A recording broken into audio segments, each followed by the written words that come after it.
का हो मला सांगा, प्रेम शब्दामध्ये व्यक्त करता येतं का? प्रमाण आहे.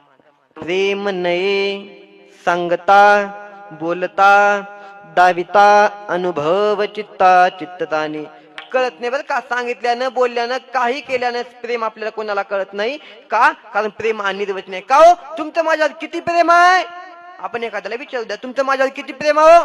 त्यानं काय म्हणतं, महाराज आमचं तुमच्यावर भरपूर प्रेम आहे, माझं तुमच्यावर खूप प्रेम आहे. अहो तसं नाही हो, तुमचं माझ्यावर किती प्रेम आहे? अहो महाराज माझं तुमच्यावर खूप प्रेम आहे. अहो तसं नाही, तुमचं माझ्यावर किती प्रेम आहे? ते ना काय म्हणते, महाराज आमचं तुमच्यावर खूप प्रेम आहे. तर मला सांगा, त्या खूप वर किती जोर टाकला म्हणजे प्रेम कळल म्हणाला? कळल का? कळत नाही महाराज. अनिर्वचनीयम प्रेम स्वरूपम. प्रेम स्वरूप, प्रेमाचं स्वरूप हे अनिर्वचनीय. आणि म्हणून तिसरा मुद्दा सांगितला, भक्ती अनिर्वचनीय.